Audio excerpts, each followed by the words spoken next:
All right. Good morning, everyone, and welcome both to our audience here in London, as well as those sort of joining us over the live stream on Twitter, and also to those who might be watching this a bit later on.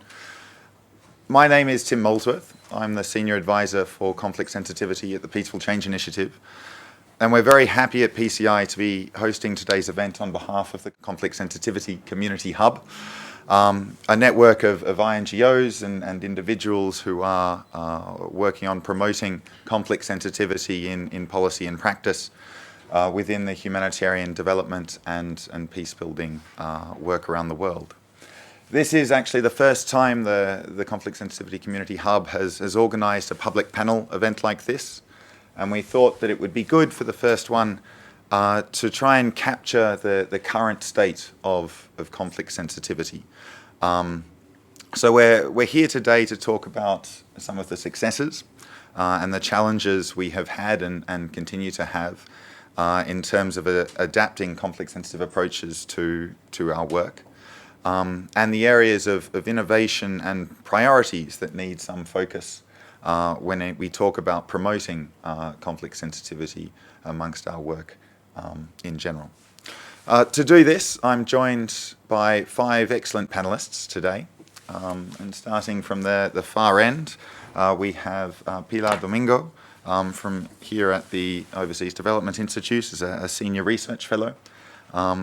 We have Rachel Goldwyn, who's a senior conflict sensitivity and peace building advisor at the World Food Programme. We have Albert Mulli, and I hope I do pronounce your surname correctly, Albert, who's a conflict and stabilisation advisor for the British Embassy in Libya. We have Elias Sadkni, who is the director of House of Peace NGO, which is a NGO working in Lebanon and Syria. And we have Héloïse, great, who is the conflict sensitivity lead at the PeaceNexus Foundation. So welcome everyone, and thanks for coming. We'll start today with a discussion amongst the panelists for probably about an hour, and then there'll be an opportunity for audience members to ask some questions, both in the room and also online. So as a reminder to those who are joining online, you can contribute questions and to the conversation generally during the live stream through Periscope, which is you just access by clicking on the video on Twitter, and it will connect you. And you can also contribute by tweeting to hashtag conflict sensitivity over the course of the event. One other note, I don't actually normally sound this gruff, but my son has impeccable timing when it comes to passing on his colds. I hope my voice will hold out over the course of the event, but if I do sound cracked, we'll blame that and not a late night watching election results. At any rate, it does mean that we get to listen a bit more to our panelists. So let's get started.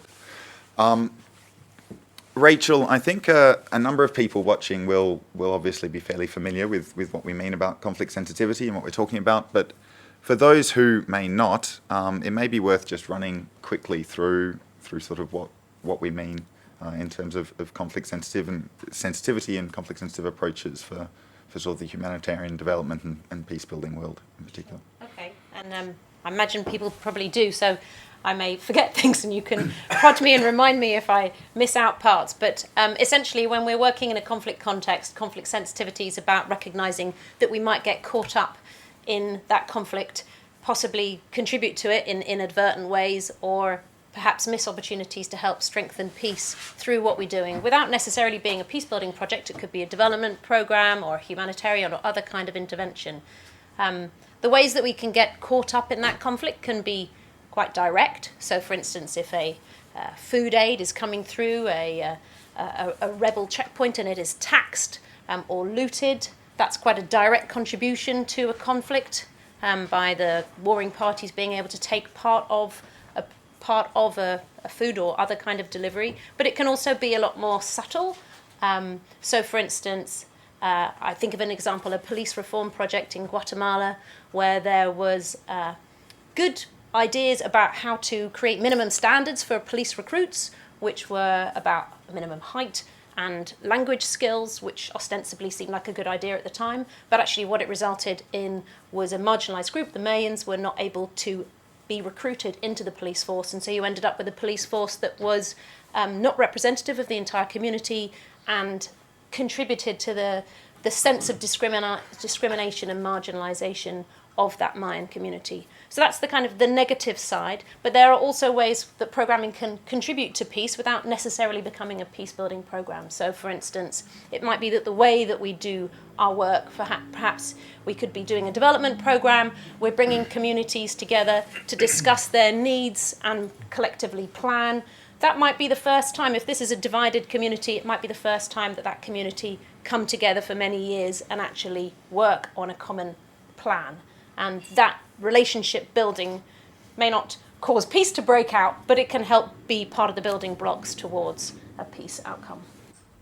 Fantastic. Elias, your organisation has done work in Lebanon and Syria regarding conflict-sensitive assistance, particularly at the local level, understanding that. And you recently prepared an interesting report on what conflict sensitivity means for communities in Syria. What does conflict sensitive assistance look like when it's done at the local level? Throughout the past few years, since we started delivering conflict sensitivity trainings in Lebanon and Syria, we found out first that the concept is not yet mainstreamed among local and international organizations. That was very tangible through the trainings that we were delivering, by asking participants if they have ever heard about the concept before. More than 60%, and that was the numbers of last year, said that it was the first time they hear about the concept through the training. So just to give us an idea of how little the concept is spread, known, heard of, and implemented.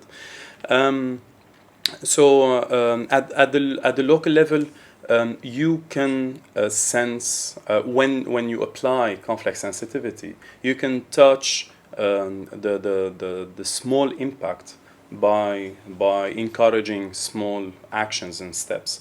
So you can feel the change at the local level when you apply or when you try to promote conflict sensitivity, because and especially among small organizations and initiatives, sometimes it's much easier to take conflict sensitivity actions because it's more flexible to adjust programs, maybe to adjust institutional procedures and policies. But of course, that is highly influenced by the international, I wouldn't call it agendas, international programs, maybe donor agendas and policies. And that is the main thing that we always hear about. Yeah, there's a high responsibility laid on donor agencies and international organizations when it comes to conflict sensitivity, and how much they can promote it and encourage it among at the local level, among local and international organizations. Because the number I shared, it was almost the same, like humanitarian workers who've been working for several years with international organizations. They've never heard before about conflict sensitivity, or at least they heard about the concept, but not how it can be applied. Well, I think that's always a sobering assessment of just how much it has been mainstreamed or how little it has been mainstreamed. But I think the donor point is quite interesting. And Albert, you come from a donor. We have, I think, there is often the risk that when we talk about conflict sensitivity, we talk about it from an implementer standpoint, that we talk about conflict sensitivity being reduced down to a conflict sensitivity risk matrix, or a procurement plan, or thinking about beneficiary selection. But of course, I think, as Elias pointed out, there's the policy level decisions and the programming priorities that donors make are obviously quite important as well, and touch on some of the broader, perhaps, political issues in conflict. How have, I appreciate you can speak to perhaps one case study, but how have donors, do you think, sort of been able to adapt and adopt conflict sensitivity? How does it work, perhaps, within the UK government? Good question. So, I mean, to start off, these views are my own, and they're based on my personal experience doing this work. But I think if you look at DFID has placed conflict sensitivity at kind of, it's been a priority. An entire cadre of advisors exists primarily to ensure conflict sensitivity. It's the reason why conflict advisors exist. It's the reason why I have my job. The problem is, when I joined DFID, I kind of started to realize when rubber hits the road, things don't go as planned. And I think, one, it has to do with the way DFID is set up kind of institutionally. So it's a highly decentralized organization, not just in relation to kind of London and its country offices, but also when it comes to thematic areas. So conflict sensitivity isn't... There's no actual policy requirement when it comes to conflict sensitivity. Unlike gender equality, the Gender Act got passed, and now there is that hook, there is that incentive, and it's legal. Whereas in DFID, there is no DFID conflict sensitivity policy. And in some ways, we as conflict advisors, then it's highly decentralized, and we have to each fight our own kind of internal battle at the country office that we work on, or on the programs we work on, which makes it relatively discretionary. So there's a lot of guidance. Conflict advisors help each other, and we support each other. But that means the extent to which conflict sensitivity becomes part of the ethos of a country office in DFID will depend on that conflict advisor's ability to influence the head of office, their colleagues, etc. And that's always going to create asymmetry.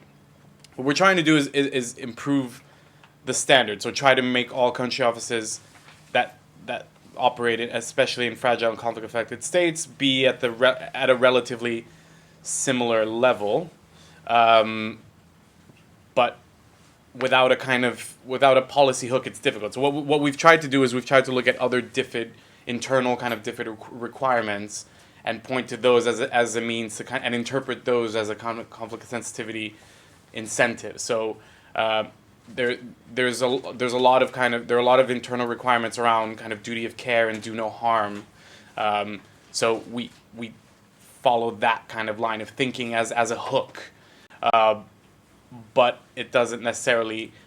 It can create the kind of mechanistic thing, so it can make us ask implementing partners or force implementing partners to put things in place like conflict sensitivity risk matrices, but it doesn't necessarily translate into the culture that you need for conflict sensitivity. And I think that to me is the most important thing, is to create this culture, because the minute it becomes a requirement, I think if it's just a requirement, it's just something that we're demanding and asking, rather than a kind of ethos that we help shape with our implementing partners, and that creates conversations that need to be happening. Because often I've seen many cases where conflict sensitivity, it's in the program document, it's in the kind of business case, it's in the contract, but then it's reported on quite weakly, it's poorly tracked, and that means conversations aren't happening around it. So things will happen, conflict sensitivity risks will materialize, implementing partners will not report it to us until it's too late. And that's often our fault, because we haven't created an environment where they feel comfortable having that conversation with us. And we are aware of this, but again, I think we are increasingly within DFID trying to think about how to create an institutional hook for it.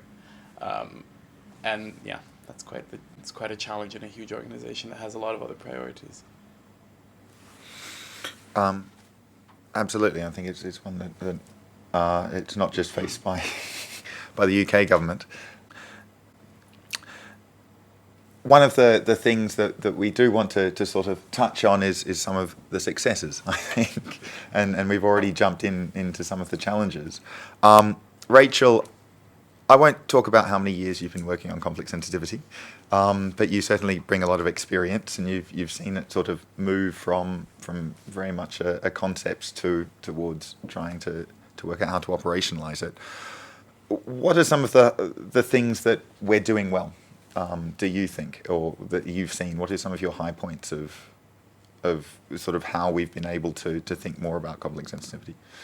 Well, I'm really interested by some of the innovations. Actually, the Brits have done a lot over the journey of it, but also recently as well. So, for instance, one of the more recent things I saw was standards that were set around conflict sensitivity. It was with the CSSF fund, and that then became, standards around what conflict analysis should be in place, what should be in place for risk, how risks should be captured, and monitoring of those risks. And they were established as standards and then audited. And that was actually, I thought, really exciting. It was very clear what you're supposed to do.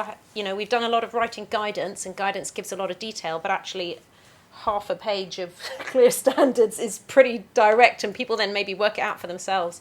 I thought that was really an interesting innovation. Nothing blinding and new, but kind of quite a useful thing. I've seen some interesting things around accountability, some NGOs that have been trying to have responsibility articulated for people within the organisation for who's responsible for what on accountability, for conflict sensitivity. So that's been quite impressive. I know World Vision have done quite a lot at that kind of more strategy and programmatic level about who's responsible for conflict sensitivity. And then the Swiss SDC, they have country plans that they have to report back to government on an annual basis, and they have to articulate their country plans in terms of pathways out of fragility, and that includes both contribution to peace but also conflict sensitivity. And so they are obliged to report on that, and that's the conflict sensitivity nirvana, I think, as far as I'm concerned. That accountability at that level. There've been some other really interesting innovations around collective action. I know we want to talk a bit about collective action, but the conflict sensitivity resource facility in South Sudan. A collection of different agencies coming together. It's got donor funding to be there as a facility to support a range of actors operating in South Sudan. It kind of does conflict analysis, it does capacity building, it can do kind of a capacity assessment of an organisation and a kind of a roadmap for how to strengthen conflict sensitive practice. I think that's a really interesting. It's not completely new. There was an old one done before DFID and GTZ in Nepal some years ago under the Maoist era, but under the Maoist conflict then.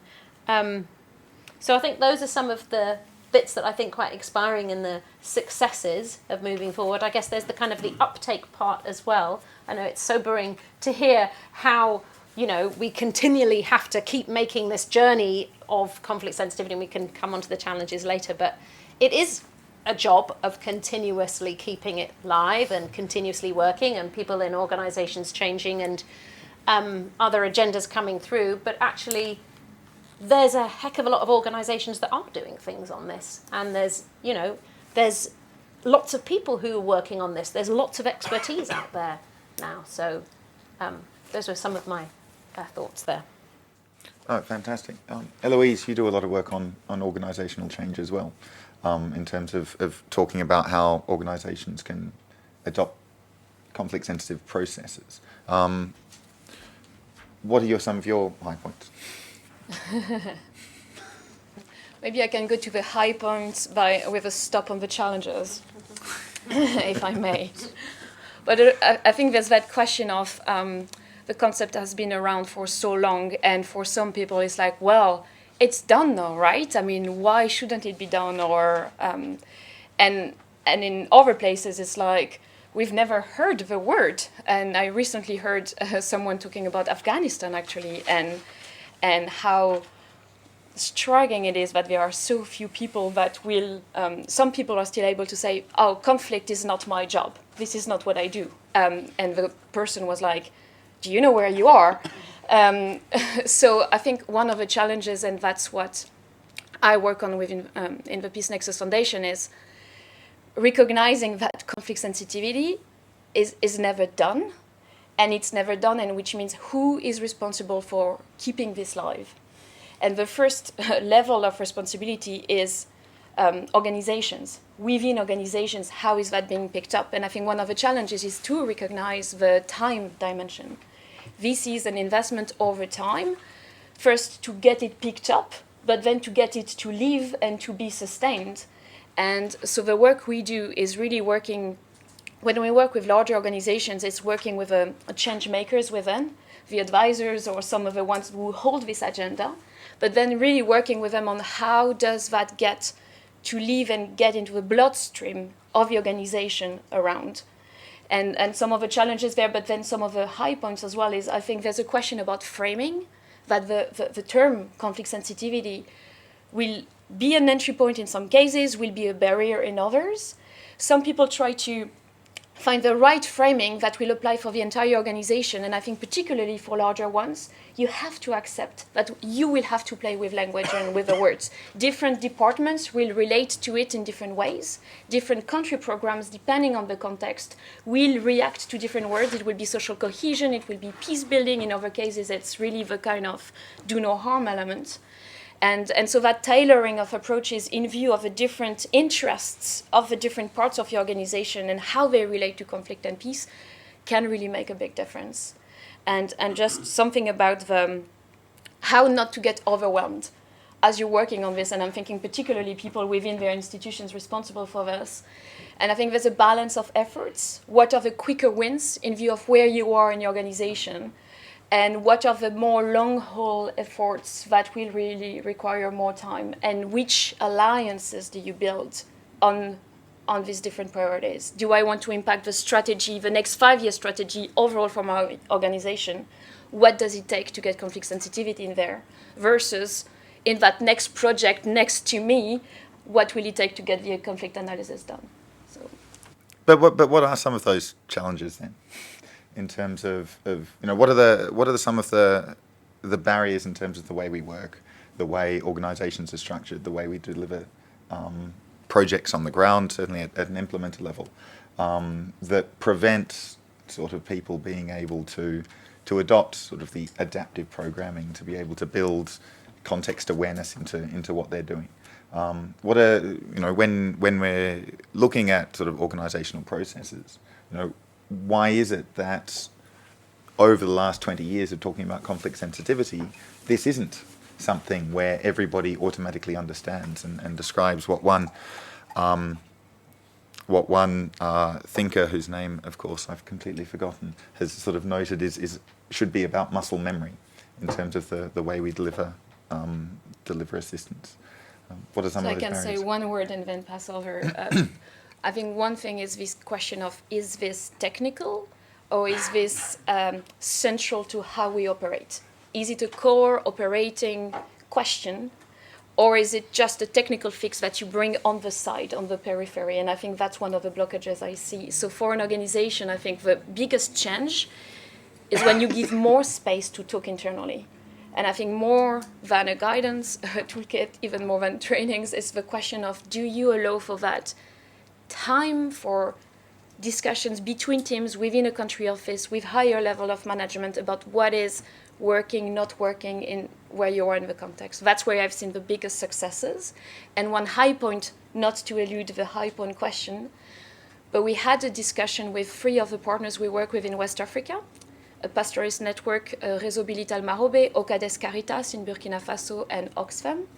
And for 7 hours, they really talked about what was going well or not well. And so much strength came from that. And I think this time for discussion, and that's where you find the solutions. So the challenge is I think, at the heart of this. The problem when trying to mainstream any of this does, and I think Albert alluded to this a bit before as well, which was that does conflict sensitivity become something that gets written into a contract and you have 2 paragraphs in a project document, or does it sort of get embedded within it? And I think the point about perhaps I'll call it an enabling environment where people are allowed to ask those difficult questions about, is the work that we're doing actually causing harm? Which is a question that none of us ever want to ask, particularly in this sort of sector where we all think that, we're there for the right reasons. I think that's very important. Rachel? Sort of picking up on this point that Héloïse was making about, it's sort of more, I see it more of a sort of which entry level are you coming in at as well.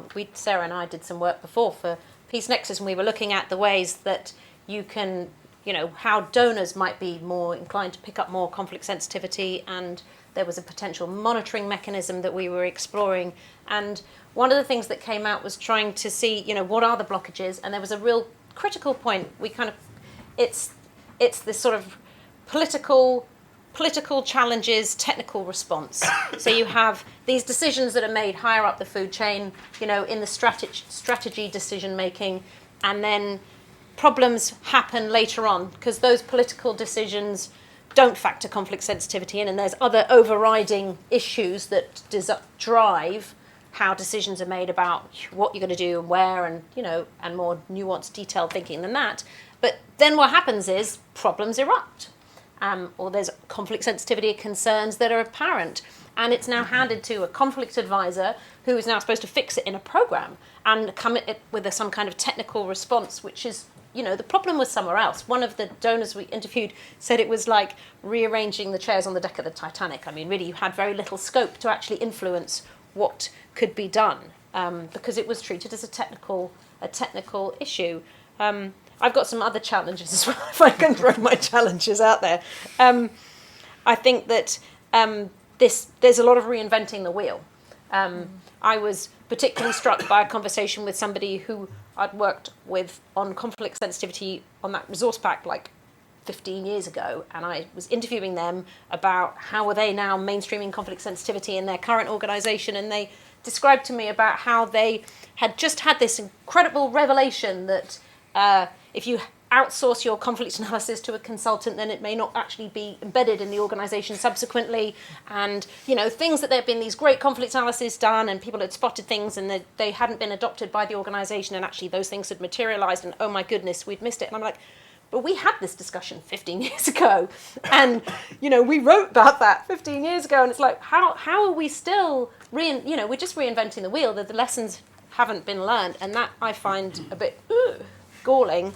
And I think there's this thing about time availability, and it varies across organisations, but there are some organisations where there's a lot of time available to apply it. And I think about some of the things when we were at CARE that we did where we had time to work through things with, you didn't always have it, but if there was buy-in at senior management level, there was time to kind of do the analysis and work with people and think it through.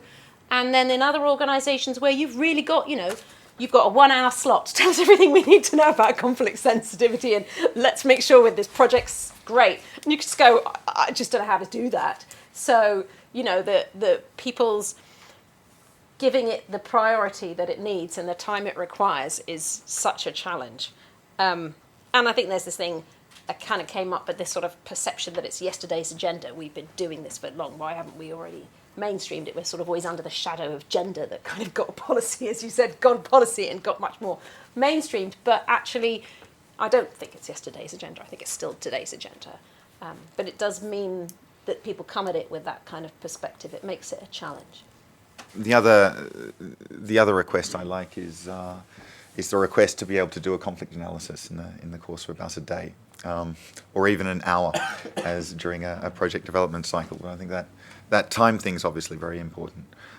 Pilar, ODI produced a very interesting report last year on the capacities of UN agencies, funds, programs to contribute to sustaining peace, which is sort of a big policy push within the Secretary General's agenda. And part of that report did speak to conflict sensitivity as part of the ways of doing that, but I think it also noted some of the challenges with that. Speaking to some of that, what Rachel was saying about how often this gets treated as a technical level rather than sort of at that higher policy, I mean in an expansive kind of sense of the way we work. And what are some of the challenges there in terms of how we can adopt some of the things that we need to be conflict sensitive? So I'm actually going to answer coming back to many of the points that have been raised, which is that I actually think at the policy level, things are not bad at all. We have a very enabling policy language, policy commitments. The Sustaining Peace agenda is very enabling in terms of many of the issues that have been raised here. The SDGs speak to being able to be much more politically smart and integrated across all the kinds of risks that can contribute to conflict or to the perpetuation of conflict, violence in all its different complexities. So I think the challenge is not at that high policy level. It's been raised here that maybe one of the problems is that conflict sensitivity still is not sufficiently mainstreamed, that there's not enough accountability for it, and wouldn't it be great if it was policied in a way that gender mainstreaming is, or human rights-based approaches, or many others. And that's an important point, but let's not make it yet another checklist that and assume that by virtue of elevating the conflict sensitivity concerns to a policy level, then you're still confronted with programming processes that have the checklist. So have we done the gender bit? Have we done the conflict bit? Have we done? And they remain siloed and not really engaged with fundamentally. And so I think the point that was made by several of you that's important is to understand, to recognise that these are important things to achieve, but understand that that's not actually going to make the difference. That what needs to happen is a quite dramatic organisational shift that rewards a mind shift change to not only teaching people how to be conflict sensitive or gender sensitive or human rights based oriented, but actually learning from the fact that quite a lot of people on the ground already work in these ways. So let's learn from those experiences rather than and move away from, oh no, they don't know the term context specificity, context sensitivity. We need to bring this down to that level. Rather, the conflict sensitivity agenda at donor, organisation, NGO level can learn a lot from very creative ways of doing conflict sensitivity, as they can also from all these other agendas. So how to translate this agenda into something that is actually bottom-up and that is owned by different actors, that is driven by those actors that are engaging in these conflict spaces, and where it's, I don't think anybody here is suggesting it, but where we move away from a top-down, let's do conflict sensitivity, to let's engage creatively in making sure all these conflict-sensitive issues are averted, or on the risk side, on the negative side, but let's find ways of being creative on the positive side, working across the different very siloed ways in which we work across development, governance.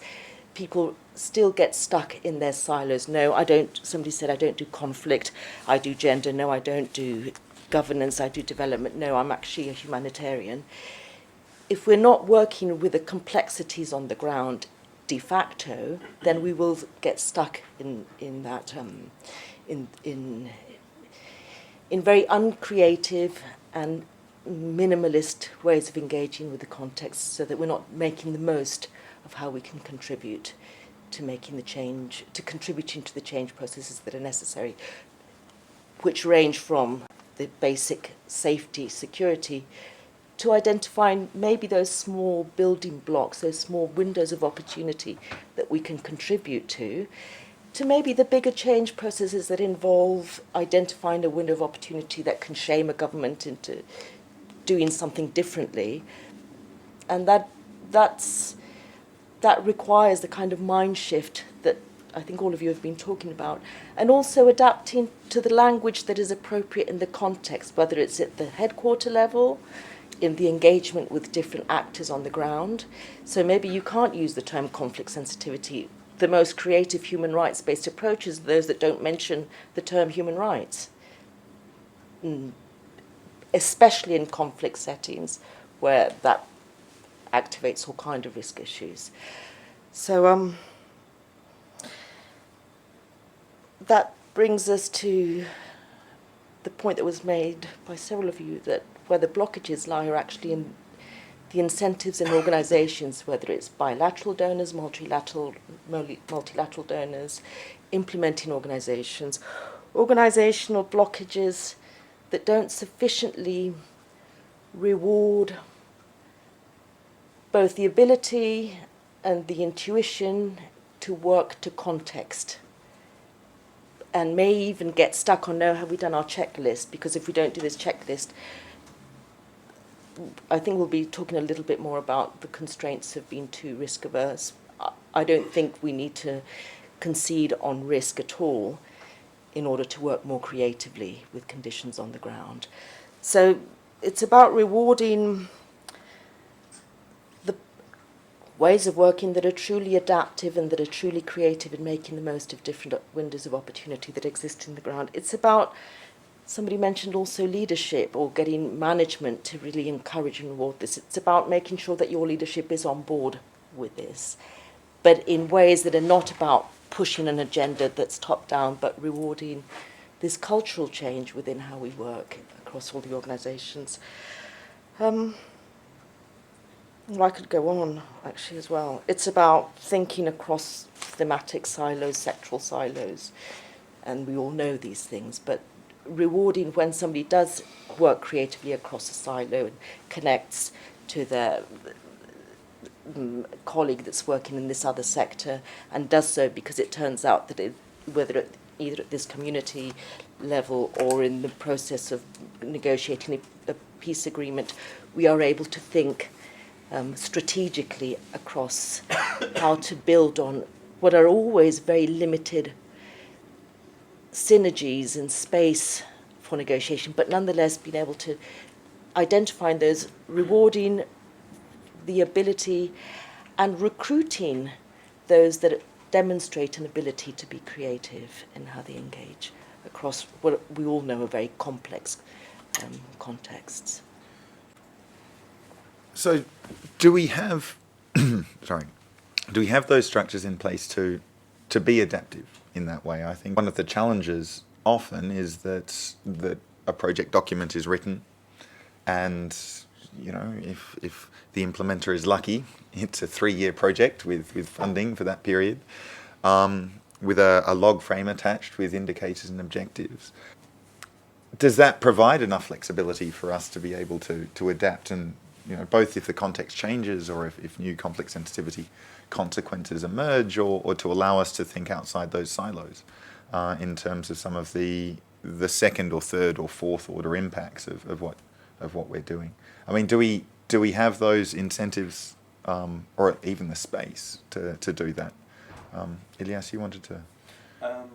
Yeah, and I'll add something. I'll answer briefly to that. Sometimes, yes, it depends on the flexibility of both partners and how much people have ownership of their project and how much they have knowledge of the context. Because maybe it is not framed as conflict sensitivity measures, but sometimes people act spontaneously based on their knowledge, because they are from the context, so they know exactly how to adapt, how they can react to a certain incident that happened recently, and how they can adjust their project accordingly. And now the ongoing revolution in Lebanon taught us a lot about that, how we can, in a very dynamic situation where we cannot predict what's going to happen on the second day, we learned how we can adjust our interventions. And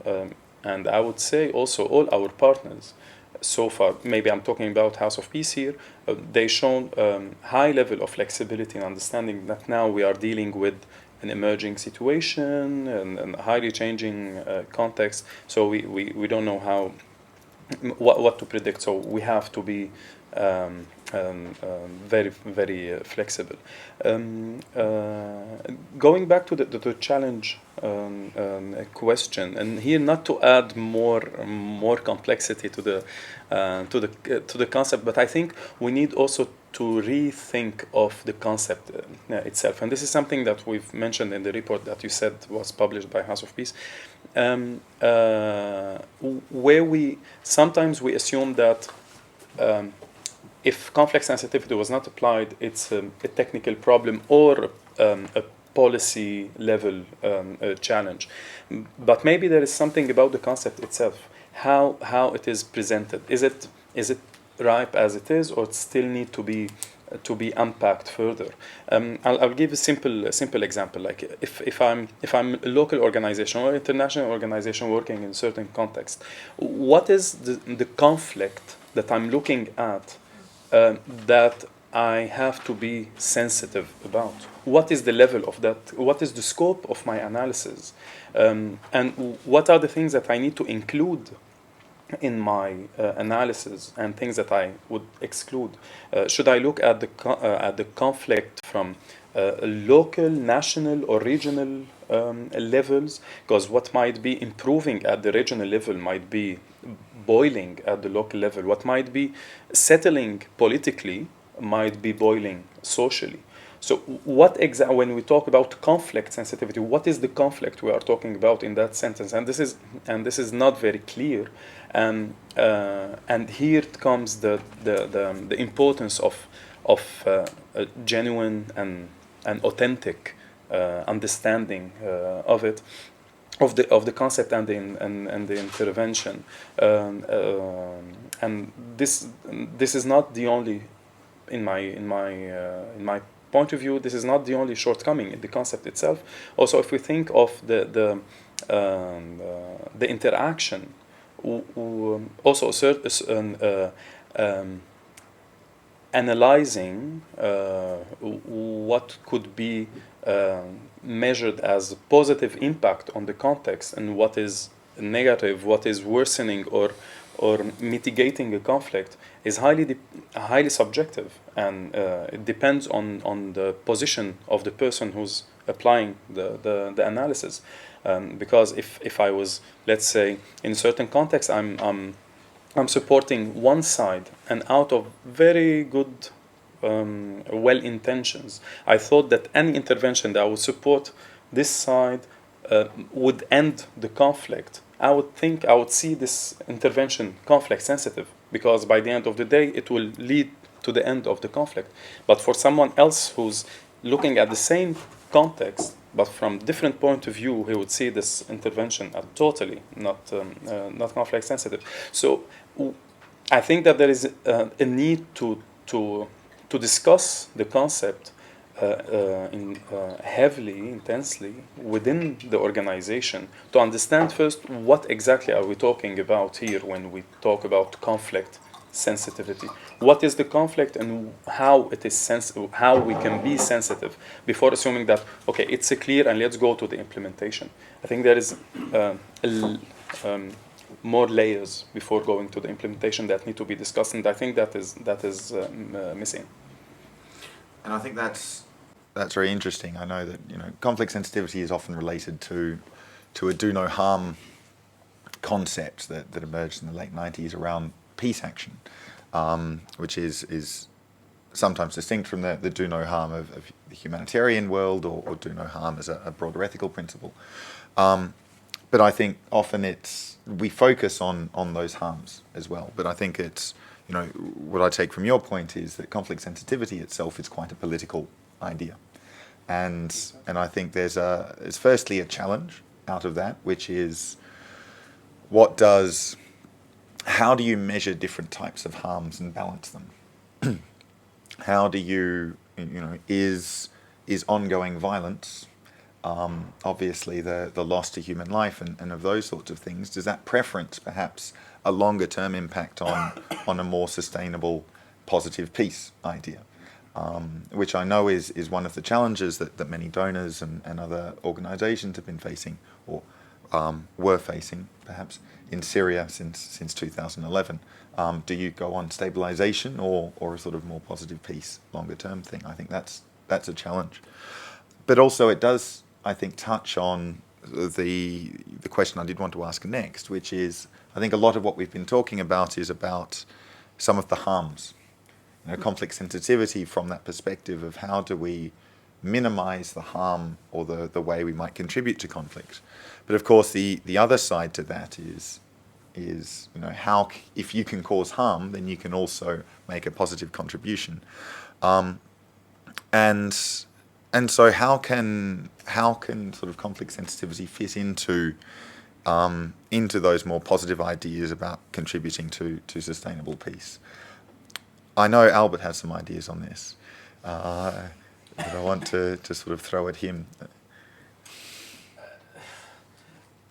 So Rachel earlier brought up the kind of the standards that the CSSF, the Conflict Security and Stability Fund, has put in place.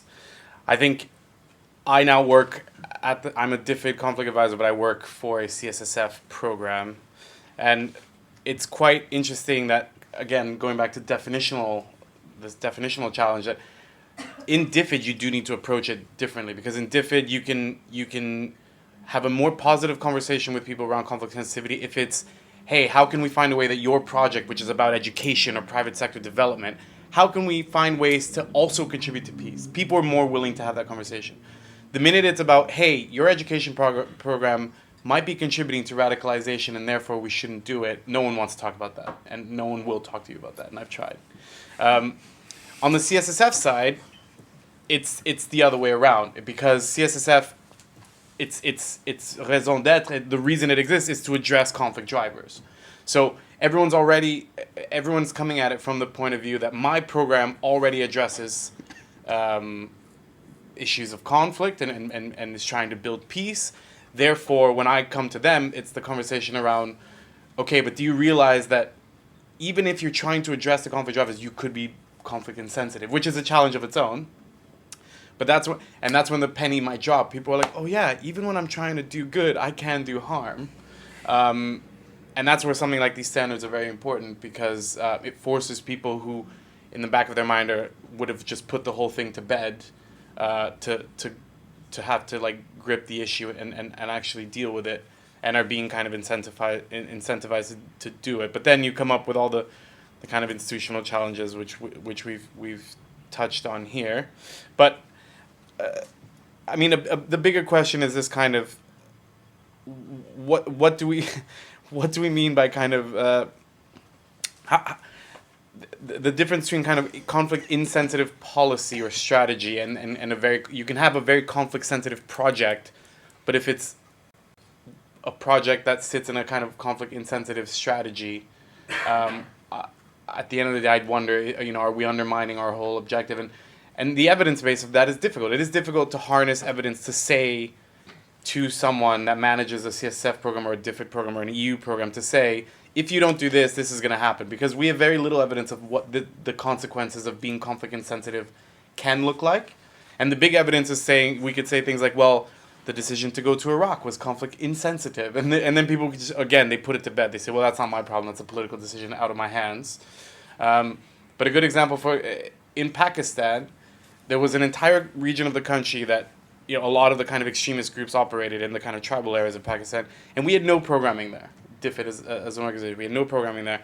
And building this understanding that simply by not working in a part of the country, we are being conflict insensitive, means that we can be as conflict sensitive as we want in the other bits of the country, but we are directly contributing to these people being very annoyed and angry that no one cares about them. And it contributes to, of course, a wide, complicated range of reasons why they decide to take up arms, but it is a contributing factor. And just saying that kind of made people realize, okay, we need to work in these areas. But then you start so you've kind of ticked that box, and the next box is, okay, how do we work in this area, highly complex, being conflict sensitive as well. And I think that's the kind of ongoing challenge. I don't think I answered your actual question, but I've said some things. Good anyway. But I think it's also of course interesting to stress that point, that how where we don't work or what we don't do has consequences as much as what we do.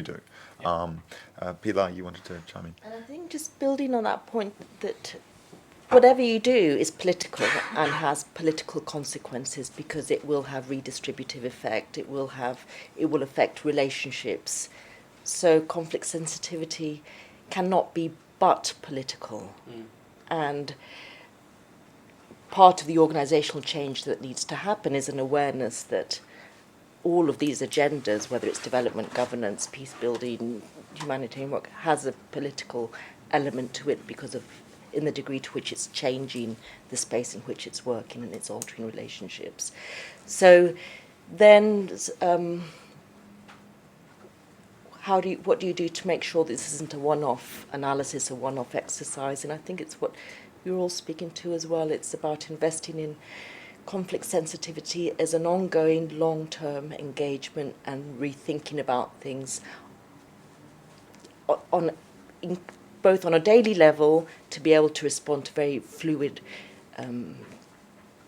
contexts like the Lebanon one or Bolivia at the moment, but also to thinking in a medium and long-term way, but in an actionable way, so that you don't do your analysis once and then come back to it 3 years later. Oh yes, we noted this, but we didn't engage in it, and that can be improved by ongoing exchange of the kind that you described. Just investing time, and a few of you have mentioned, investing in time and space for people to discuss immediate challenges, but also long-term challenges and experiences from the past, that you're creating an ongoing actionable learning culture that, moreover, you're documenting.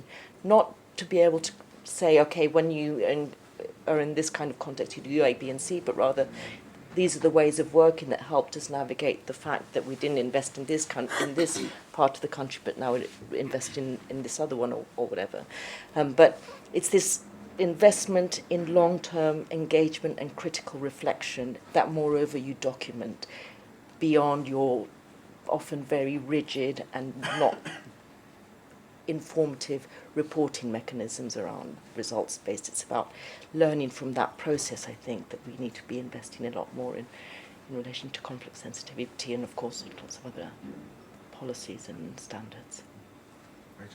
Just a couple of different points. I mean, one of them was around this positive contribution to peace side. I mean, I think, like, for instance, in WFP, there's a lot of energy to explore. Is there a positive contribution to peace from the work that we do? And that's actually, come from the peace promise that agencies have signed up to, and it's become a useful entry point for us to then say, okay, we're not going to just talk about the positive contribution to peace, we're also going to look at conflict sensitivity as well. So it's become a really useful entry point to bring that side in. I think there's a lot that will be achieved in terms of peace outcomes if we just get the basics right and making sure we don't contribute to conflict. We generally, as a humanitarian development everything community, as opposed to, right, and there's all this peace contribution, and if we focus all our energy there and not just getting the basics right, I think it's the balance of what's the overall outcomes. I would like to see that we get all the basics right. So I kind of, in my mind, I do see a separation there, and it's about sequencing, but that's kind of belt and braces. But I wanted to pick up on a bit of the points just earlier, if that's right. I know we're going to run out of time and we're going to open it all up, but just to say, I mean, there was this point about, is it, frameworks coming from outside being imposed on people at the local level who are kind of making sense of their environment? I mean, consistently, I'm sure we all find when we're working with people to try and support them in conflict sensitivity, we find, fantastically intelligent people working on the ground who innately understand the problems and are trying to make sense of it and do the right thing. And quite often coming in with a framework of conflict sensitivity, they'll reflect on that and go, that was useful because what it's done is it's helped me systematise and organise my thinking, and particularly helps with thinking about the options and what can I do differently. So that kind of decision-making process that follows. And I know you were kind of interested to talk about the humanitarian dimension, so if I kind of just mention on that, there's been some interesting work done. I mean, in 2018, there was a big evaluation of WFP's access and protection work, and there was some really challenging findings about the way people kind of, in a complex environment where you're confronted with dilemmas and you have to make difficult decisions, that there's a kind of trade-off that happens between the different humanitarian principles, and neutrality suffers in that space. And following on from that, there's been a heck of a lot of work done, certainly in WFP, about trying to understand these dilemmas. And it's not actually called conflict sensitivity, it's called access. It's called dilemmas around access. But it delivers much of the same kind of issues that we're very much concerned about. You're confronted with this problem, and it looks, there's been some case studies done. How have people made decisions in those environments? What could they have done differently? There's a lot about having a good decision-making process in front of you so that you can think through options, because people are kind of confronted with a binary scenario. Either I do this or I do that, and actually not necessarily thinking about a wider range of other kinds of things. And there's been a lot of work around the CCHN trying to build people's capacity to do those kinds of access negotiations. So I think there's a lot that's happening with working with people who are already in the process and trying to build skills, as well as thinking through what a good decision-making process could involve. One of the other things that we wanted to touch on a bit was sort of the collective element, I think, of conflict sensitivity. And I think this is, one of the things that we note in our work, where we have a multi-stakeholder process in Libya as well, is that we sort of note that the overall impact of international assistance, which is what we're looking at in Libya, is greater than the sum of individual projects. And I think there's always a risk as well that the British might go through a conflict sensitivity assessment of their work, and come to the conclusion that their work is as conflict sensitive as it can be. The EU might go through the same process, but touching on sort of the challenge that Elias noted about the political nature of this, they may come to different conclusions about who they should be, which actors they should be working with, or which particular vision of a peaceful future might be there. And as a result of that, they contradict each other and make both of these programs conflict insensitive. Speaking now to some of sort of the innovations, how are some of the ways that we can tackle sort of this collective angle and the collective impact? And so it's a very small and easy question for the time we have remaining, but Well, I can speak about the conflict sensitivity monitoring mechanism that we worked on a few years ago, which didn't unfortunately come to a conclusion of a great successful monitoring mechanism for donors, but the ideas are still good and I think very relevant still. I mean, the concept was, it began out of having a scorecard idea for donors that was to try and assess how well they were doing in any, particularly in any particular country. But then the idea was developed and researched, scoped out, and looked at how you might look at donors collectively in one country. And we were thinking about different ways to, how would you measure it on an outcomes basis, not just on processes, were they doing their conflict analysis, but actually what difference did it make on the ground, and talked about standards, principles, similar kinds of ways of trying to create a yardstick there.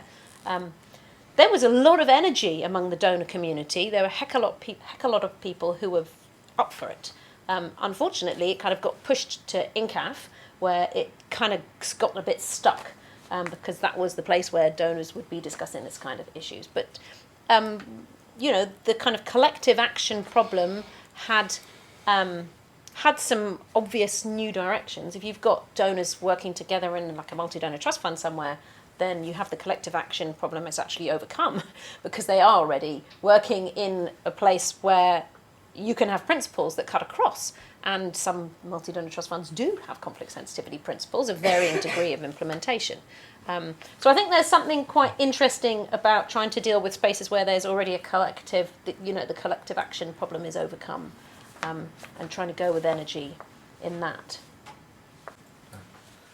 Albert. I want to be more positive about it, but I think we will rub up on the same challenges that we've listed before around. So in the case of South Sudan, so I helped write the business case for the South Sudan facility back in, I don't remember when, it was 2014 or something, 2015. And speaking to people since it's been running, even though all these donors gave money to it, they were excited about it, it was still the people in each donor agency that is the conflict person. And that means you then have this kind of, you've created this little space, this little machine, this little engine that's running and producing all this conflict sensitivity documentation and processes and things. the uptake of that still depends on then selling it back to your internal kind of or institution, which depends on then that same individual usually having to kind of bang the door and say, look, we have all these conflict sensitivity things, and but there are opportunities there. So like in the Libya case, if you see heads of aid agencies going to that. So like the head of, I remember one of the ones I went to, the outgoing head of the USAID program, which is huge in Libya, was there. So that says something, and that enough creates an opportunity. So even by having that platform, then I, as the conflict advisor, can say, hey, ambassador, how about you go to one of these things? Or hey, head of programs, how about you go to one of these things? So you can hear what others are saying, and it creates a space for learning. So I think it's hard to be kind of the idea that you can set up a kind of collective action platform, and it will create a kind of ultimate structure. I'm not saying that that's what anyone's saying, but I think when you create something like that, the expectation is or that might happen, but it'll still depend on the kind of decentralized muddling through, and it still depends on kind of interpersonal relations and incentives at different points of time and at points in time, etc. But it can create a hook to help that process. So you can use that platform, and I've heard again in South Sudan that it has been used, and because something like that produces a report that then can even get picked up on the media because they publish it, that can then also kind of reverberate. So it's still useful to do these things, but again, I think it isn't the solution for every country. So in some places it still will demand kind of bilateral coordination, and then maybe you create an arrowhead that then, one donor kind of steps up and says, this is important to us, we're going to bring all the others along. I think in some countries that's going to have to be the case, whereas in others it can be more technical, and the technical people set something up, and then they can kind of bring others in, and then they can elevate it to the kind of policy or at least the kind of strategic programming level. So we need to be context sensitive about conflict sensitivity. But we need to work we talk about thinking and working politically, and ODI is the kind of leader in this, but we always think about working politically with the country that we work in or on, and we don't think about thinking and working politically inside our own organizations and with each other, and understanding the political economy of different donors and everything is key. But again, it's not a priority, because and we need to always remember this, we have to spend money, and this is from a donor perspective. At the end of the day, at the certain time of year, no one will care about conflict sensitivity or certain, because you need to deliver results, you need to spend money, and that's why it needs to be kind of part of the kind of the DNA of the organization, so that when you're spending money, you've already done all that thinking about conflict sensitivity, and the way in which you do it already is conflict sensitive, and that's why I think creating institutional incentives is key. But the battle to do that is ongoing, and it'll never be an end. There's never going to be kind of an end state. Yeah, I just want to bounce on that, because I think that's I think the collective action level is probably one of the keys to really moving forward, and the interplay between the incentives and the spaces that the collective platform or setup can give them back to the institutions to think about that change and getting some of the buy-in in the places where you need it. So I think it's the collective level can really help, as long as it connects to the institutional level and at different places. And just to say one thing as well about something we did as part of a conflict sensitivity hub in West Africa just a month ago, there was what we call the first multi-agency training on conflict sensitivity. So it was a training, 5 days. However, the value of that is really different organizations came together to do it. And so there were 6 countries in the room, from Oxfam, Islamic Relief, World Vision, Caritas. We also had a government agency from Niger, the Haute Autorité à la Consolidation de la Paix, 5 days together, going in depth on the issues in their context currently. And this gave a huge source of energy and of ideas.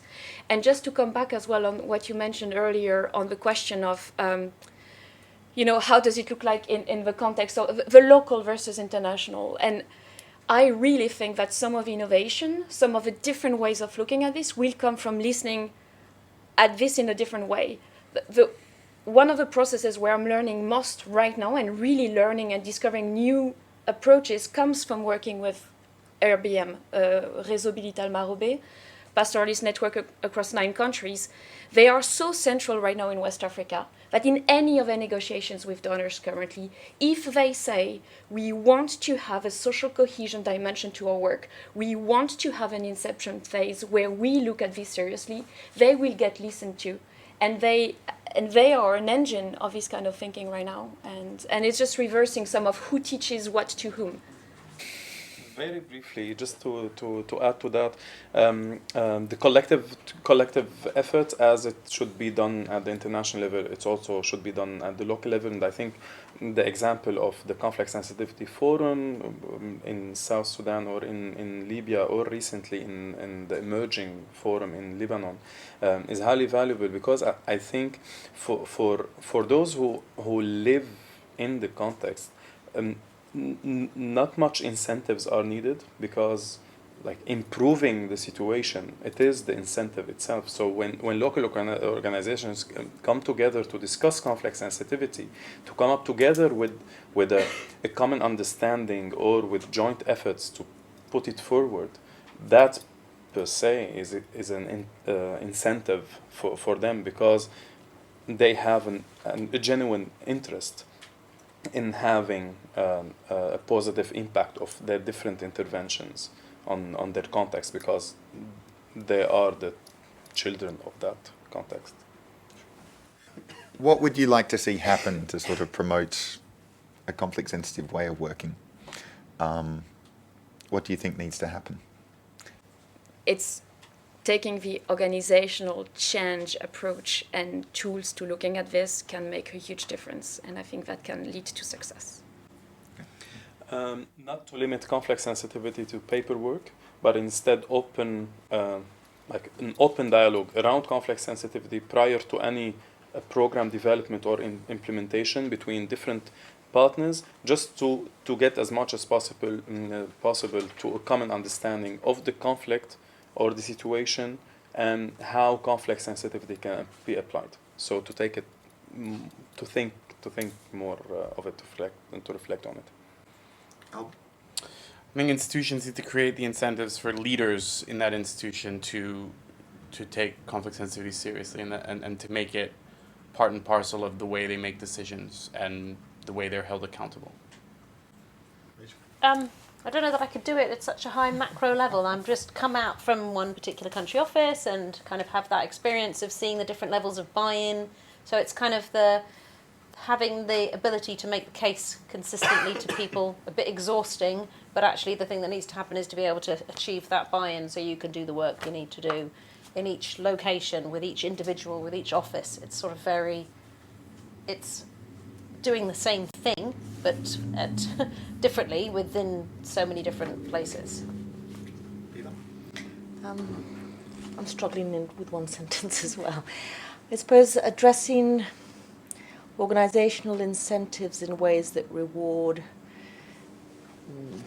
leadership to integrate conflict sensitivity cultures in ways of working at all levels, from right down at the grassroots community level up to being able to leverage those political opportunities that are generated through such new agendas as the Sustaining Peace agenda, that gives political visibility or creates different types of opportunity structures. So rewarding the leadership capacity to do this, but also rewarding and documenting ways of working, as you were saying, that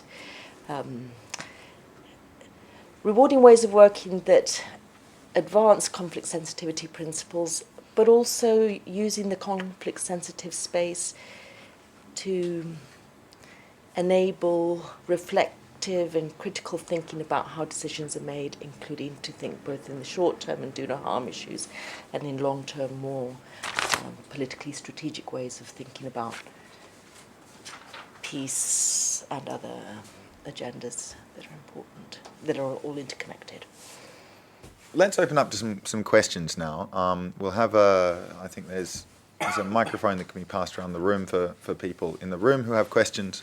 But while perhaps they're thinking of some of those, I think one of the ones that's come in online, which I think is quite interesting and speaks to some of the challenges that the number of us have identified. I think John Akanga from who's a do no harm trainer from Kenya sort of speaks to that issue that I think we all grapple with, which is how can we ensure that we're being conflict sensitive when there is a need to respond very quickly in a changing circumstance, particularly in a humanitarian context. I think the what good looks like is a key question in conflict sensitivity. What is enough? And I think particularly when speaking with the humanitarian teams or on a short-term emergency response, then you have to not be overly dogmatic about the tools and all of this. It's really what happens and at which stage can you ask some of these questions that can really make a difference. Some of our partners call that conflict sensitivity saves lives.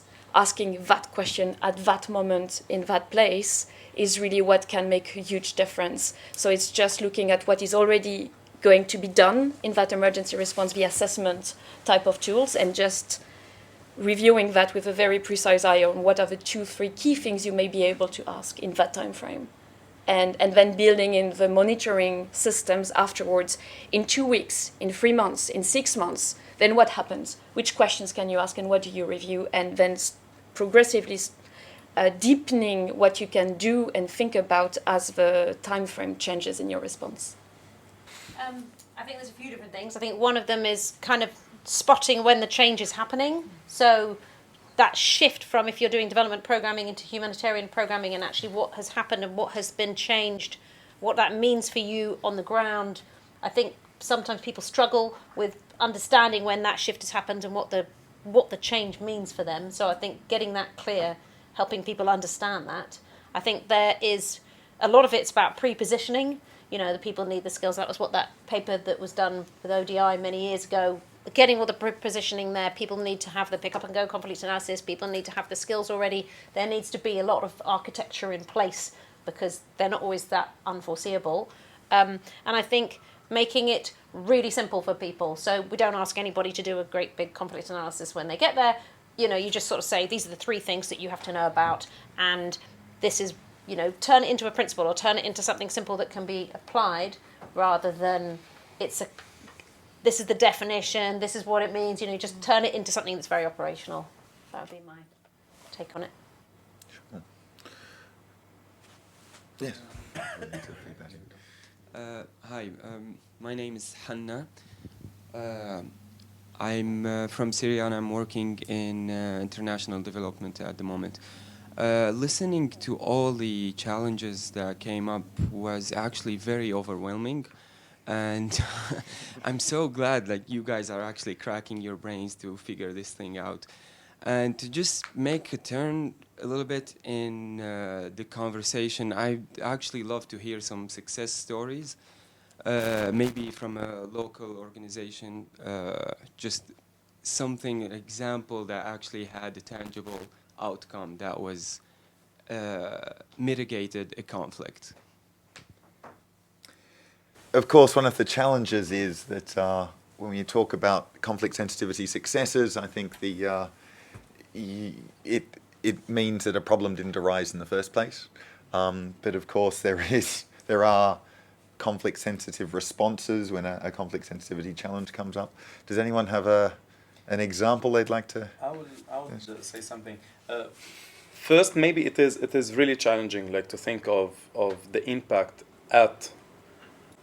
Again, what is the conflict we are thinking of? Like now thinking of the conflict in Syria, in Lebanon, I doubt that we can measure now a success in that term at the level of the political conflict. Maybe we can look at certain areas and see at a very local level interventions that contributed to mitigating tensions between civilians in certain areas. And I think that there are pretty good examples in that. At least I know a few examples in Lebanon, interventions who contributed to bring livelihood projects in a Palestinian camp in Beirut, livelihood project who brought different communities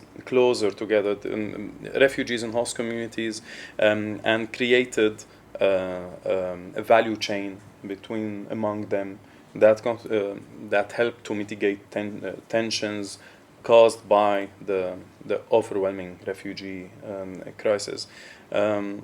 But I think that one of the challenges is how we can measure the impact at the original conflict, the political and the military conflict.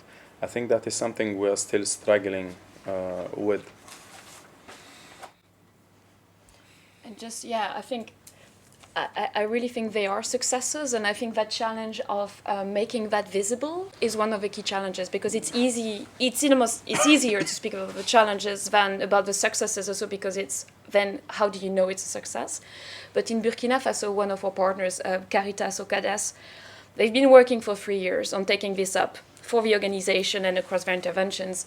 And one thing they did was really to go across different programs, different regions of Burkina where they're working, and the people came together and really talked about their work, whichever it was, like on water and sanitation, livelihoods, education, or more like direct youth and social cohesion. And so many examples came up of implicit practices that were inherently conflict sensitive, and so they had an emergency response and distribution, and the local action groups set up a committee to look at complaints that comprised the imam, the priest, traditional chief, and that committee was really responsible for looking at complaints and then seeing how they would adapt in response to that. But that's one example among 30, 40, but they brought that together, brought that up to leadership, and they really built a system in the organization to try and give these incentives for how to redo that. How do we recognize when it happens and build incentives so that it happens again, and it doesn't only depend on individuals having the right instincts at the right moment, but build a bit of a system around this. And I think that feeds quite nicely into another question that we had online from Tagume Destio, who's another do no harm trainer, but in Uganda. Well, he suggests that perhaps conflict sensitivity is quite well elaborated at the international level, or perhaps editorializing slightly, within the internationals in this sort of sector. And I think it raises a question that I know I grapple with quite often is, what is conflict sensitivity for people within the conflict? There's obviously a qualitative difference. Of course, international actors working on conflict are actors within that conflict themselves, but qualitatively differently, perhaps, than people of that context. Is conflict sensitivity different to local staff, to local actors compared with internationals? Is this an international concept, or does it have weight as well to sort of national actors, and also expanding it out to governments? Perhaps I think you spoke to the recent training that included members of the Niger government.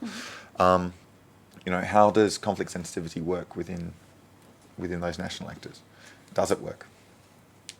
May I? Yes. Yeah. I don't know. We can be a bit philosophical here. I think conflict sensitivity is the same for everyone, because it's a principle, it's a responsibility for anyone who decides to intervene in a context. But conflict is different, because for those who are from the region, from the context itself, they are differently impacted by, influenced and affected by the conflict, and their response to it is also different, because maybe they don't have the luxury of going out if things get really messy. But and that definitely would influence their conflict sensitivity mindset and actions. But I would rather not claim that conflict sensitivity as a principle is different between international and locals, because that might be tricky to say that, okay, maybe international are more neutral and objective, which is not true, because everyone has their own values, backgrounds, the mandate of their organizations, everything they bring with them. But also, we don't want to imply that locals are more responsible for what's going on. No, it's the responsibility of everyone that is intervening in the context. But of course, the impact is different.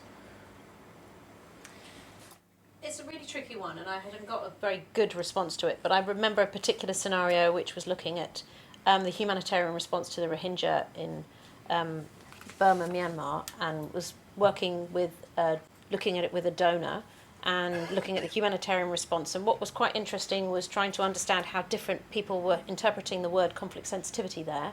And I can't speak, I mean, massive generalizations coming here, but there were, quite a lot of international aid community people who were talking about conflict sensitivity as basically not upsetting the Rakhine so that the aid could continue. And there were quite a lot of national staff of this organisation who weren't seeing the structural violence of the situation in thinking about conflict sensitivity. So there were biases and gaps on everybody. There were lots of problems with it in that context, and I don't think that's a case for everybody that was there, and it's not the case for that. I wouldn't say that's a generalisation for all scenarios, but it was an interesting observation to make in that particular moment in time, in that particular place, that there were some real blockages going on. I think that's the case. Again, going back to looking navel gazing, but I think often we realize a lot of NGOs and donor teams, our teams, are composed of people who might share a certain socioeconomic background, educational background, and therefore in certain countries it might mean they share a kind of ethnic identity or language or religious identity, which does mean that to them conflict sensitivity means something different. And so even within organizations, when we talk about conflict sensitivity, either it means it doesn't resonate and they're going to keep doing things the way they want, or that they might actually actively disagree. And you can't just get rid of your whole team, So, and this is where it takes time to build that kind of understanding, and we need to understand when we're trying to kind of impose this. Yes, we can say, end of the day, if you work for us, you need to follow this. Sorry, but it doesn't work that way, So, again, going back to understanding your own team, and what conflict sensitivity might mean to the people who, at the end of the day, are going to have to be implementing these projects, because to them, peace can be different, and it's going back to the point that conflict sensitivity is inherently political. The minute you get into that local context and you're working with local people to implement it, but also to receive your assistance, it's inherently political. And I think that's where we do fail to kind of grip that point. I suppose again, like everybody, I think I'm wary of establishing a different level of responsibility for internationals or nationals, and rather maybe it's about organisational responsibilities that set certain standards, at least against which difficult questions are asked and decisions unpacked about what are the trade-offs, what are the consequences that might arise from a particular decision that was taken. And I'm not sure, so that I think those are organisational responsibilities. That doesn't take away the fact that, of course, nationals are embedded in a way that is different for an international that's going to be there for a year and going away. Nonetheless, in all our lives, in our engagement with our own world, are we conflict sensitive? That's something we maybe need to ask ourselves when we go and vote. As yesterday, so it's the us and them is problematic, and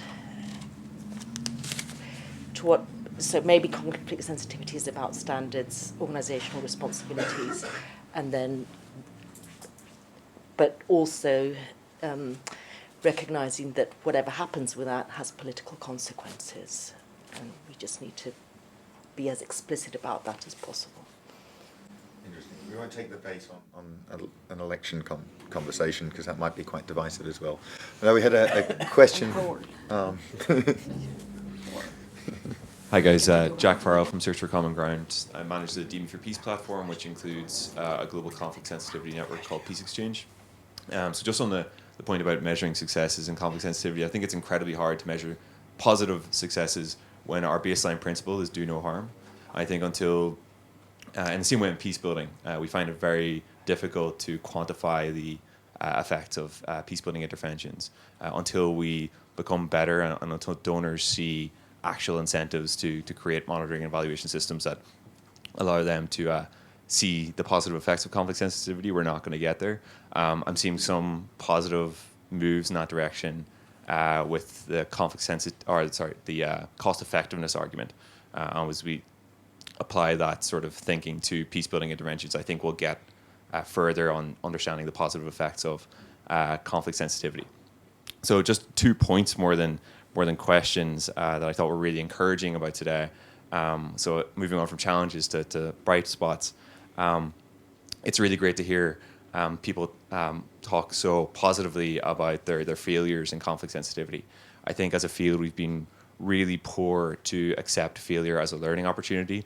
So to hear that the World Food Programme's evaluation told them that they weren't as conflict sensitive as they thought they were, or that they were having negative effects, is great. And we've seen that with World Vision really leading the way, who I would say is one of the better organizations at conflict sensitive work, coming out in 2018 and saying, actually, our work wasn't as conflict sensitive as we thought. And publicly sharing that information is hugely important.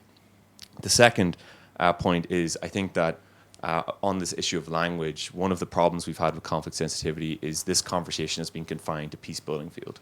In the same way that people don't understand what peace building is, people are not going to understand what conflict sensitivity is. I think it's really encouraging to engage UN agencies to see the sustaining peace agenda, but also see the World Bank and the World Bank Group with their new strategic concept note on fragility, conflict, and violence, put conflict sensitivity at the heart of everything the group is doing, so including the IFC. So I think that's really encouraging. On the coordination issues, talking about the arrowhead, which Albert mentioned, DFID are really stepping up to the plate here. We're seeing it in the CSRFs, but we're also seeing it in conflict sensitivity platforms where they're engaging different donors throughout the world.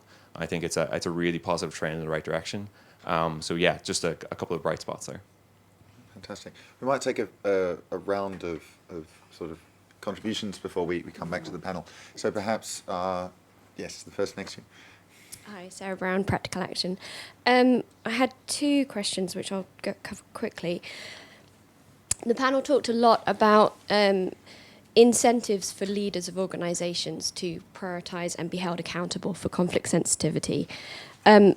Given downward accountability is not as we would want it to be in most organisations, and accountability to donors tends to be project by project rather than institution-wide, but we know conflict sensitivity needs to be an institution-wide endeavour, not a projectised endeavour. How do we make that step to having leaders be held accountable and to be incentivised for conflict sensitivity? And the second question, just quickly, is on the thing Rachel mentioned about communicating to people that conflict sensitivity doesn't mean ignoring or suppressing structural violence. How do we get that message across clearly? Because I sometimes hear it get misunderstood that something is conflict insensitive if it's addressing structural violence. Yeah, thanks for a really interesting panel, Howard with CAFOD. I just wanted to follow up on the conversation about engaging with local actors on conflict sensitivity. Obviously, we're sort of in an interesting place in terms of localization efforts. On the one hand, some UN agencies doing baselines on how they engage with local actors or consultations, but then also contradictory trends with still, the major donors, UN agencies and INGOs not resourcing local actors to have the basic capacity in place to manage risk issues, conflict issues, accountability and other things, because the funding is still short-term, sort of 3 months, 6 month kind of emergency response funding in most conflict contexts. So it was very interesting to hear the sort of reflections on the nuances that local actors face, but the question would be, what what do you think could be the most important thing that international actors, be that donors, UN agencies or INGOs, could do differently to better support and partner and work with local actors in working together on these issues? And if you've seen any sort of, it sounded fascinating, the work in Burkina Faso and some of the other examples, and I'm familiar with House of Peace's work, which is great stuff. But yes, any examples of how we as international actors could better work with local actors on these issues? Thanks. I think there's an interesting question around monitoring and evaluation about how, what can we do to work out how to measure success in terms of the positive contributions, and I know that is a problem for peace building in general, but also how do you measure success for interventions that might not be directly focused on peace building outcomes, but how do we measure their positive contribution? There's one on accountability. What accountability do we actually need within organisations in terms of leaderships to promote this? How do we tackle the structural violence sort of conceptualisation of what conflict is as well, I think, when we're working through our programs.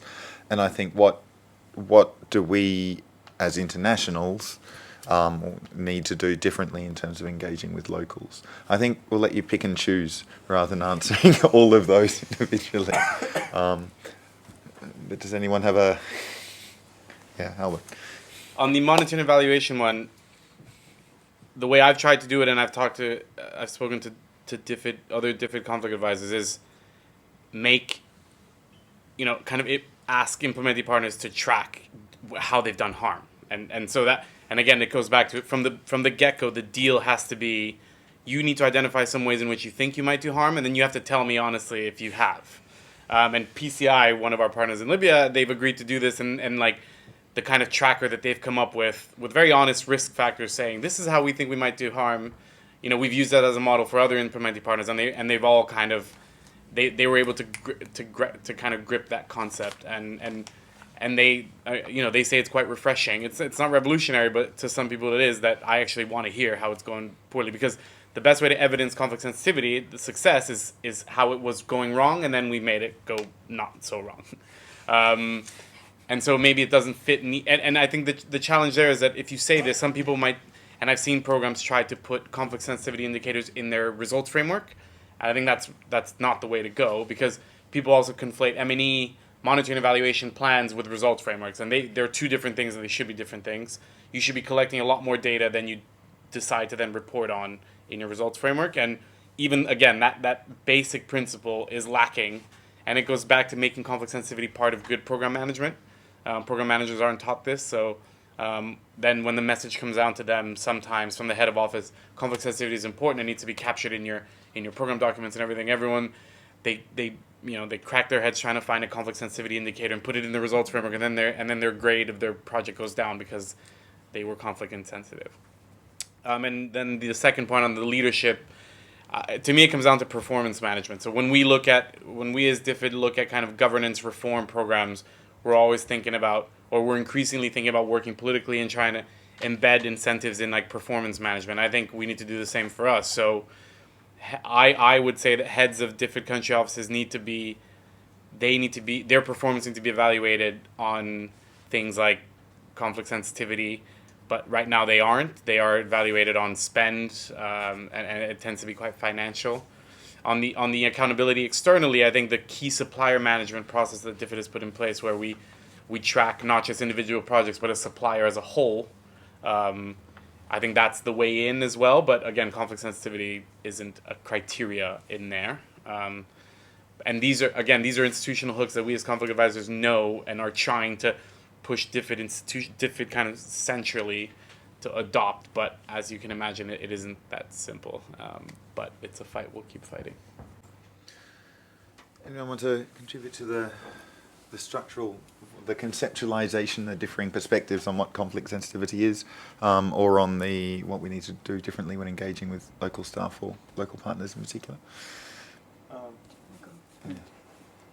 Go first, I'll go. Okay.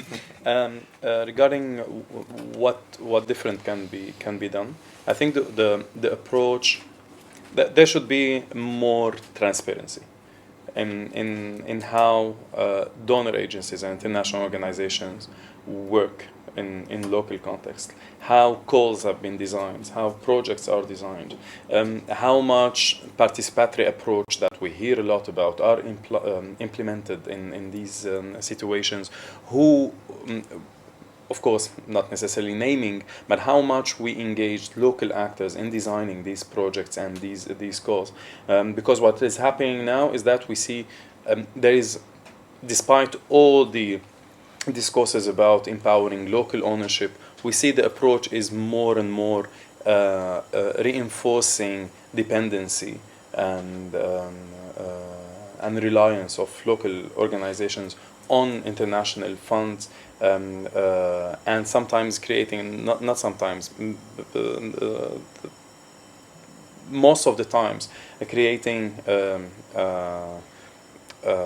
competition among local organizations instead of opening spaces for further dialogue and collaboration. So what I think, first of all, more transparency of how any call, when it is posted to collect project proposals, or when projects are designed, how, based on what these projects were designed, based on what now the priority was given to this or that, in that when calling for this for proposals or grants proposals. Yeah. Just on I think the questions are connected on the measuring success and the one as well, working with the local actors and the question of international, local, and it connects to leadership. But it's just what's success. I think that there's a big question about. I think conflict sensitivity in many ways is about quality. So it's about. Is success about spend? Is it about burn rate? Is it about numbers? How do you bring the quality element, the depth element higher up? And in a language that can be understood by people who first will look at burn rate and spend. And I think that can go a long way to change the discussion. And I think when leaders of organizations at whichever, whether it's a CEO or head of operations, if they're brought on board earlier on, rather than just, I think what doesn't really work is just make the case as an external thing. Hey, here's my case study, and then you imagine that in 10 minutes, your CEO will become, oh my God, true, I've been doing things wrong all these years and now I'll change. I don't think it works that way. I think they need to be brought on board the process, and progressively they themselves come to see how the problem is being lived by their staff and teams and where the solutions might be. And I think in INGOs in particular, the reflection on operating models, and so how do you fund your work? How do you support local partners, do grant making for local actors in particularly fragile contexts? Like, how do you then go counter this short-term trend and think long-term? Can we go to 5-year, 10-year visions of programming? What does that mean in our funding? Budgeting is massively important. What do you build in your budget? Do you build an inception phase? Do you build moments where you can review plans and adapt? Capacity building for staff at different places. And then if higher up you say, okay, quality will matter as much as spend, then you balance out what you measure. And I think, yes, it does relate then to measuring job performance and job descriptions. Just before we wrap up, I think I'll do another one of these one-sentence questions. This time on, I guess, what out of today's discussion, what has really struck you? What might be will you take away and think about in terms of some of your work? And this time, instead of picking immediately, I'll actually start and say I think that one of the priorities, and I think deserve a lot of thinking, is about those incentives within organisations and perhaps also at the human resourcing level, as in how do you tie incentives into conflict sensitivity into performance management plans, and what does that actually look like? How do you review and assess sort of an individual on how they're being conflict sensitive within a lot of the other complications that we've had in terms of how you measure, how much is it causative, correlative, what objectives are we aiming for, etc. That was a sentence with many clauses as well. But perhaps this time let's start from your end, Pilar. So I'm going to try and be really brief, which is the main takeaway is how to bring together the importance of bringing together learning from failure as much as learning from success, but also by establishing achievable, co-created agendas at country level and with the actors that you're engaging with, and define the real top-level agendas of let's spend all this money and count these successes. So I think I've just spent a year sitting inside an organisation and feeling very much inside that organisation, trying to navigate it, and actually coming to a space like this and just seeing, oh my gosh, there's all these great people doing so much stuff and thinking and developing concepts around conflict sensitivity. It gives me a lot of energy to go, I want to connect with all of you guys more and hear more about what you're doing, and so that I'm going with a very positive takeaway of the hub as a really good opportunity to connect with everybody here. For me, it'll be putting my money, or putting our money, putting the British taxpayers' money where where our mouth is, and I think things like making budget lines available for M&E, and making that, including conflict sensitivity in that, but also putting budget lines specifically for training local organizations, not just using your local organization to deliver, but upskilling them as we do it or before we do it, and including conflict sensitivity in that upskilling. For me, as maybe a specialist in conflict sensitivity and people who took on their own the responsibility to promote conflict sensitivity, I would say maybe we need to balance between being realistic and being critical to the concept and think of the challenges. Maybe we need to put more effort and time to look at successes and see how we can use that also to promote the concept further on. Yeah, and I also weirdly feel energized by the discussion and the.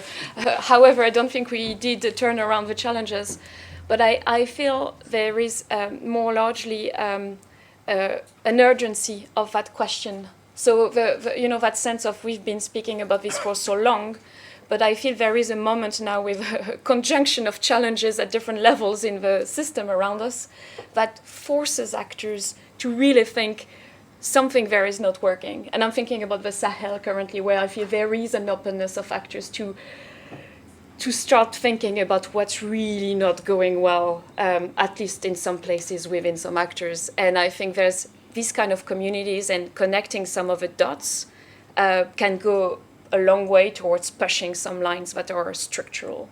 And I think we can do it. Great. Well, thank you very much, everyone. Thank you, panelists and audience and those participating online. I think it's been a very interesting discussion. And thank you as well on behalf of both PCI and I think the Hub and the other Hub members.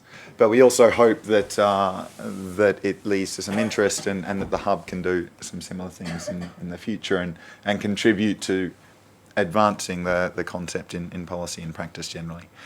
So thank you very much, and enjoy the rest of your day. Thank you, Tim. Thank you.